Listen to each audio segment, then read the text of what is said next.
So, what is actually going to happen with the price of Pi Network in 2025?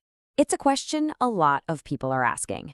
You've got this project with a massive, massive community, but its real value is kind of stuck in a tug of war between its own tech roadmap, the wild ride of the global economy, and some pretty big challenges inside the project itself.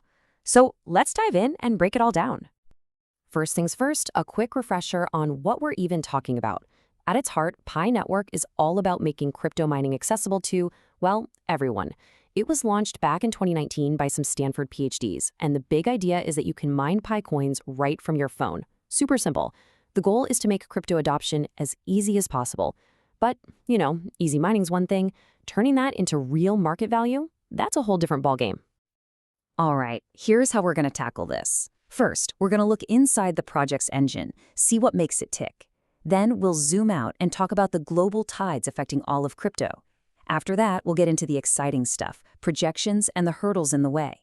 And finally, we'll wrap up with the key things you absolutely need to be watching. Okay, let's pop the hood and start with the project's internal mechanics. Because let's be real, the strength of Pi's tech and just how healthy its ecosystem is, that's probably the single biggest driver of whether this thing sinks or swims. The first big number that jumps out is user migration. As of September 2025, we're looking at over 13 million users who've successfully made the move to the mainnet. Now, that is a huge milestone.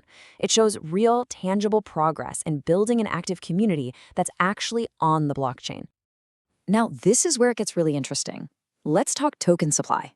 Out of the 7.4 billion tokens that are accounted for, a whopping 5.2 billion are locked up. That leaves only about 2.2 billion actually circulating in the market. A low circulating supply like that could, in theory, create some serious scarcity. But there's a catch. And yep, here's that catch. The ongoing problems with KYC, or Know Your Customer verification. These issues are a major bottleneck, and they're seriously slowing down the full migration of users. What that does is create a ton of uncertainty about what the true future supply of tokens will be, and that kind of uncertainty can really shake investor confidence. But hey, on a more positive note, the project is making big moves towards transparency. The codebase hit 90% completion in August 2025 and is on track to be fully open source by September. Why does this matter so much? Well, major exchanges won't touch a project unless they can see the code and verify it's secure. So this is an absolutely critical step for getting listed and getting more liquidity. And they're not just focused on code, they're pushing hard for real-world utility. We're already seeing over 80 decentralized apps, or dApps, in the ecosystem. Events like the 2025 hackathon are just fueling more innovation, especially in e-commerce and finance. And we're even seeing people use it. Events like PiFest show that in some places, particularly in parts of Asia, people are already using Pi for actual payments. Okay, but even the most perfectly built car has to drive on the road, right? No project exists in a vacuum. You have to navigate the wild and unpredictable currents of the global economy. So let's talk about those road conditions for Pi's journey. Let's just take inflation, for example. It's a total double-edged sword. On one hand, when inflation is high, people start looking for alternative places to park their money, and something like Pi might start to look pretty attractive. But, on the other hand, high inflation usually makes central banks hike up interest rates, and that pulls money away from what they see as riskier assets, like crypto. This table here breaks it down really nicely. You can see that what the Federal Reserve does with interest rates has a negative correlation with crypto prices. So when the Fed cut rates in September 2025, that was actually a good thing for the market. Same thing with the US dollar. A strong dollar tends to push crypto prices down.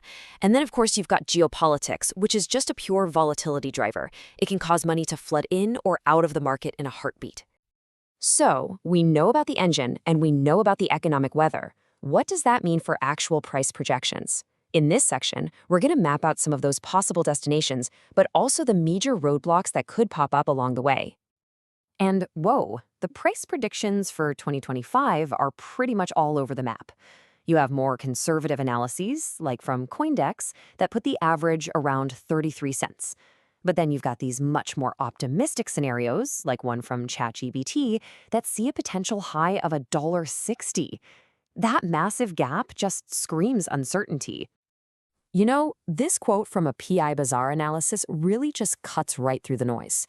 It says the future price will come down to two main things: finishing the tech roadmap and building out real, practical uses for the coin.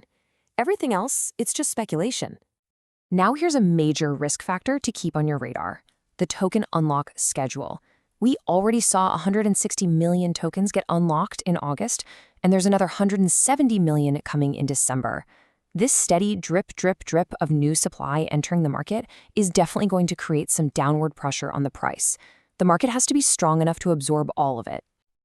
And there are other hurdles too. The fact that the core team still validates all the nodes, that raises some legitimate concerns about centralization. And those nagging KYC issues and delays, they're not just a technical problem, they risk chipping away at community trust, which frankly is one of Pi's biggest assets. Okay, let's bring it all home. To wrap this whole thing up, here's a clear, simple checklist of the signposts you need to be looking for on the road ahead for Pi Network. So here it is, the 5 key things to watch. 1. Can they finally fix the KYC bottleneck? 2. Will Pi get listed on major exchanges like Binance or Coinbase? 3. Will that dApp ecosystem and merchant adoption keep growing? 4. What's the Federal Reserve going to do with interest rates? And 5. The state of global geopolitics.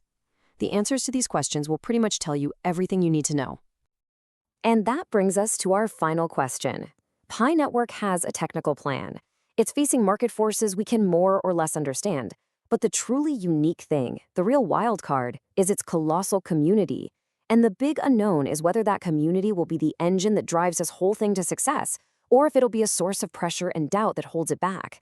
That, my friends, is the multi-billion token question for 2025.